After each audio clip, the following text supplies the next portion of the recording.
फिर एक चीज कही जाती है कि देर आए सबेर आए, लेकिन जब सबेर आएगा तो उसको लेकर जो सैलरीज हैं, जो पेंशन है, उसको किस तरीके से निर्धारित किया जाए? क्योंकि अगर हम पिछले फिटमेंट फैक्टर की बात करें, जिसके आधार पर मेरे ख्याल से ये जो सैलरीज है, पेंशन है, वो डिसाइड की जाती हैं, वो 2.57 था।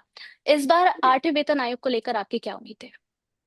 देखिए, कल भी मैं जो जेसीएम का स्टाफ साइड होता है, स्टाफ साइड के चीफ लीडर हैं डॉक्टर एम राघवैया साहब। जी। कल मेरी उनके साथ बैठक थी। और जी। वो 12 लोगों का एक दल होता है जेसीएम, जिसे आप इस joint consultative machinery staff side कहते हैं। Central G. गवर्नमेंट की चुनी हुई जो मान्यता प्राप्त यूनियंस हैं, उनके रिप्रेजेंटेटिव उसमें आते हैं, चुन करके आते हैं। तो उन्होंने टर्म्स ऑफ रेफरेंसेस दिए हैं, उस पर हमारी काफी डीपली बात हुई है। और कुल मिलाकर के जो हमारा जो मेन फोकस है, वो ये है कि एटलीस्ट मिनिमम से मिनिमम जो हमारा लेवल 1 का कर्मचारी है, हम्म। सबसे छोटा कर्मचारी है, तो उसकी अभी 18,000 रुपए सैलरी है। जी। हमारा फोकस है कि 50,000 से नीचे नहीं होना चाहिए। तो अगर हम 50,000 पर भी देखते हैं, हम उसको 50,000 मिनिमम मान करके चल रहे हैं कि यहाँ तक हमें खींचना है, उसकी जरूरत है। तो वो 2.86 का मल्टीप्लीकेशन फैक्टर बनता है, फिटमेंट फैक्टर बनता है। तो सबसे छोटे कर्मचारी को 2.86, और उसके बाद देखते हैं, क्योंकि अभी कुछ कहना है, बहुत जल्दबाजी होगी। लेकिन हम मान करके चलते हैं कि एटलीस्ट उसकी सैलरी 50,000 से कम ना हो।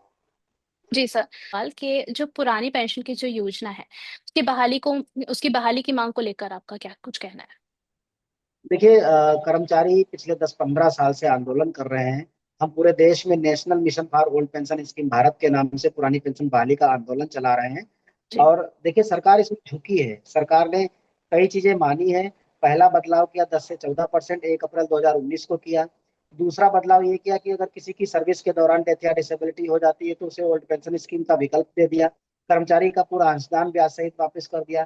तीसरा बदलाव किया कि वो जो है 1 अप्रैल 2025 से यूनिफाइड पेंशन स्कीम का विकल्प लेकर के आई है, एश्योर्ड पेंशन स्कीम हम्म। के नाम पर।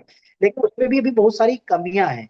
ओल्ड पेंशन जी। की स्कीम के मुकाबले 20, 25, 30% खतरनाक है, नुकसानदेह है मतलब।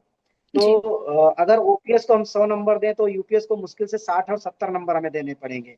तो अभी यूपीएस, हम ये तो कह सकते हैं कि ओल्ड पेंशन स्कीम का दरवाजा तो बन सकती है, लेकिन अभी ओल्ड पेंशन स्कीम के मुकाबले बेहतर नहीं है, ना ही उसकी बराबरी कर पा रही है। तो अभी यूपीएस को इसीलिए हम लोगों ने रिजेक्ट कर दिया है। उसमें कुछ ऐसी कमियां हैं जो बहुत बड़ी कमियां हैं, उनको नजरअंदाज नहीं किया जा सकता। और अभी केवल माननीय वित्त मंत्री सीतारमण जी ने खुद ही एक पार्लियामेंट के सवाल के जवाब में कहा है कि केवल 31,655 लोगों ने अभी उसको स्वीकार किया, जो 1% से भी कम है। तो हमने कल रिक्वेस्ट भी की है माननीय मंत्री जी हम्म। से कि हमें एक बार फिर से टाइम दिया जाए। जो अफेक्टेड मेंबर्स हैं, जो एनपीएस के तहत नौकरी कर रहे हैं, उनको एक बार सरकार बुलाए, तब इसका जी। समाधान निकलेगा। जब तक यूपीएस में वॉलंटरी रिटायरमेंट के दिन से पेंशन का प्रावधान और कर्मचारी अंशदान की वापसी सुनिश्चित नहीं होती है, तब तक यूपीएस को कोई स्वीकार नहीं करेगा। और ये बात हमने 24 फरवरी को माननीय मंत्री जी के साथ बैठक में भी कही थी, लेकिन उस पर जी। ध्यान नहीं दिया गया।